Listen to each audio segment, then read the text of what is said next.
saya Muhammad Chandra Purnama dengan NIM 235111181. Dalam video kali ini, saya akan menyampaikan materi tentang konsep penerapan manajemen dalam proyek konstruksi.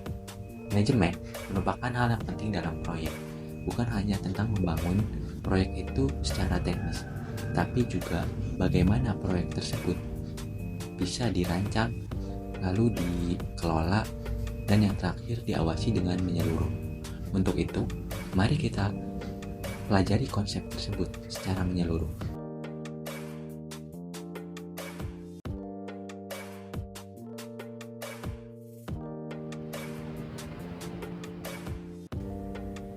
Ketika kita membahas tentang proyek konstruksi, yang sering terbayang mungkin yaitu aktivitas pembangunan seperti mendirikan gedung, membangun jalan, atau membangun fasilitas infrastruktur lainnya.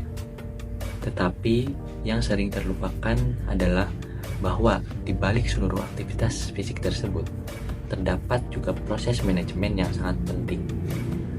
Manajemen dalam proyek konstruksi bisa juga dikatakan sebagai pusat kendali yang mengatur jalannya proyek dari awal hingga akhir. Manajemen dalam bidang teknik sipil atau proyek konstruksi memegang peranan penting untuk memastikan setiap tahapan proyek telah berjalan secara efektif, efisien, dan sesuai dengan tujuan yang telah ditetapkan.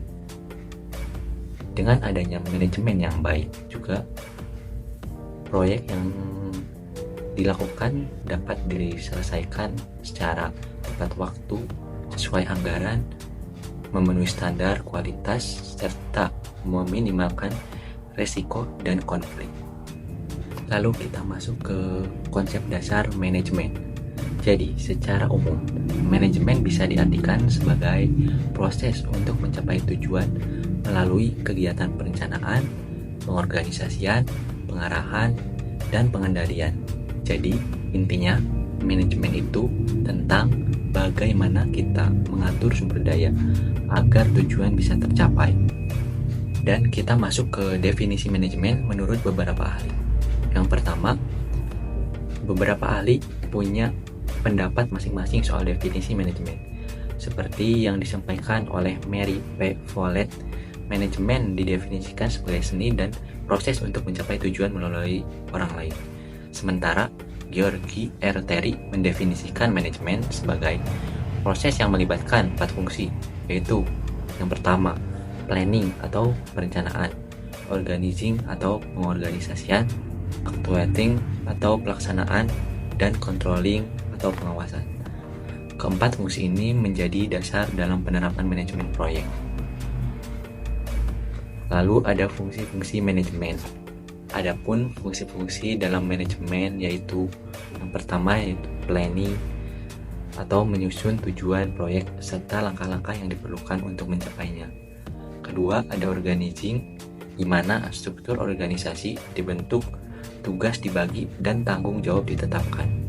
Ketiga, actuating adalah pelaksanaan dari rencana yang telah dibuat. Dan keempat yaitu controlling atau kegiatan untuk mengawasi, mengevaluasi, dan mengoreksi agar pelaksanaan proyek tetap sesuai dengan rencana awal. Lalu kita masuk ke unsur atau sumber daya manajemen atau 6M plus 1I. Dalam pelaksanaan proyek, kita juga harus mengelola berbagai sumber daya. Adapun konsep 6M plus 1I yaitu man atau manusia, atau pelaksana dan pengambil keputusan. Kedua, ada material atau bahan, yaitu yang diperlukan untuk membangun. Ketiga, ada machine atau alat yang digunakan untuk menunjang pekerjaan. Ada money atau uang, itu sebagai sumber dana proyek. Metode atau metode itu mencakup pendekatan atau teknik yang digunakan. Ada market atau pasar, itu sebagai sasaran dari hasil proyek. Dan informating atau sebagai dasar pengambilan keputusan yang akurat. Semua unsur ini harus dikelola secara seimbang agar proyek berjalan dengan lancar. Lalu tingkat manajemen. Manajemen proyek terbagi menjadi tingkatan. Yang pertama yaitu ada top manager, yaitu bertugas sebagai menetapkan visi, misi, dan tujuan yang strategis. Yang kedua ada middle manager, yaitu biasanya bertanggung jawab menjabatani kebijakan dari atas dengan pelaksanaan di lapangan. Dan yang ketiga yaitu first line manager, yaitu yang mengawasi langsung biasanya dan mengatur para pekerja di lapangan. Kemampuan manajer proyek.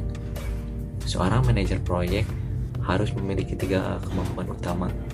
Pertama, conceptual skill, yaitu kemampuan menganalisis dan memahami permasalahan. Kedua, ada human skill, atau biasanya itu keterampilan berkomunikasi dan bekerja sama dengan tim. Yang ketiga, ada technical skill, yaitu penguasaan terhadap aspek teknis pekerjaan, seperti metode konstruksi, penggunaan alat, dan pemahaman gambar kerja.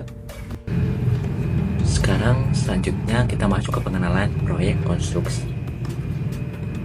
Proyek konstruksi adalah rangkaian kegiatan yang saling berkaitan untuk mencapai tujuan tertentu, seperti bangunan atau konstruksi dalam batasan waktu, daya, dan mutu tertentu. Selanjutnya ada jenis-jenis proyek konstruksi. Secara umum ini yaitu terbagi menjadi beberapa jenis. Yang pertama ada residensial konstruksi, yaitu mencakup rumah, perumahan, villa, dan apartemen. Yang kedua ada building konstruksi, meliputi perkantoran, pusat perbelanjaan, hotel, dan lain-lain. Yang ketiga ada heavy konstruksi, yaitu proyek yang dikelola pemerintah pembangunannya, mencakup infrastruktur publik. Yang keempat ada industrial konstruksi, yang melibatkan pembangunan fasilitas industri. Yang kelima ada proyek konstruksi jalan raya, yang fokus pada pengembangan jalan raya dan infrastruktur. Selanjutnya ada peran manajemen dalam proyek. Dalam proyek konstruksi, manajemen memiliki beberapa hal yang penting. Yang pertama ada perencanaan proyek. Yang kedua ada pengorganisasian dan koordinasi tim.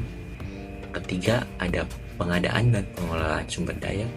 Yang keempat ada pengawasan dan pengendalian pelaksana. Yang kelima ada manajemen risiko. Yang keenam pengendalian kualitas. Dan yang terakhir pengelolaan anggaran biaya.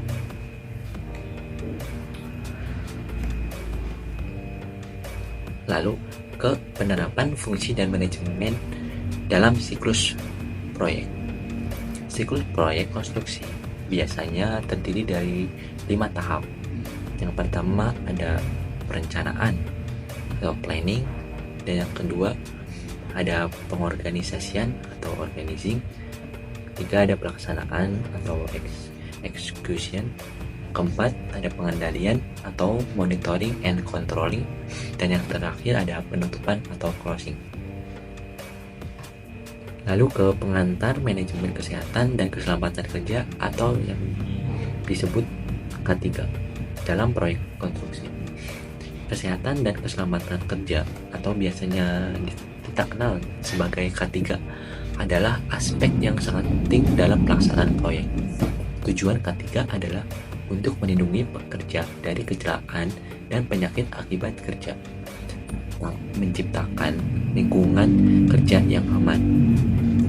Dalam pelaksanaan K3 tersebut, manajemen K3 harus disusun sejak awal dan menjadi bagian dari perencanaan proyek itu sendiri.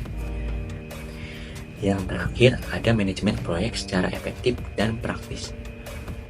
Yang pertama ada pengelolaan proyek dengan pendekatan manajemen konstruksi. Pengelolaan ini adalah proses terintegrasi yang mencakup perencanaan, pengorganisasian, pengawasan, dan pengendalian seluruh sumber daya yang diperlukan untuk menyelesaikan proyek konstruksi. Pendekatan ini bertujuan untuk memastikan proyek berjalan sesuai jadwal, anggaran, dan standar kualitas yang telah ditetapkan. Selanjutnya ke jenis organisasi dalam proyek konstruksi. Dalam proyek konstruksi Struktur organisasi biasanya dibentuk berdasarkan hubungan kontrak antar pihak, misalnya seperti antar pemilik proyeknya, konsultasi perencananya, dan kontraktor pelaksananya.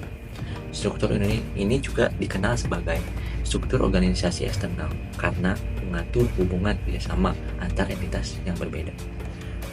Selanjutnya ada perkembangan praktik manajemen proyek modern. Perkembangan praktik ini menunjukkan transformasi signifikan yang didorong oleh kemajuan teknologi, metodologi baru, dan kebutuhan untuk efisien serta kolaborasi yang lebih baik dalam pelaksanaan proyek. Seiring perkembangannya zaman, manajemen proyek juga terus beradaptasi. Kini digunakan berbagai teknologi modern, seperti contohnya pendekatan berbasis teknologi dan data, penggunaan metode agile dan pendekatan fleksibilitas, dan manajemen risiko dan transparansi, dan masih banyak juga lainnya.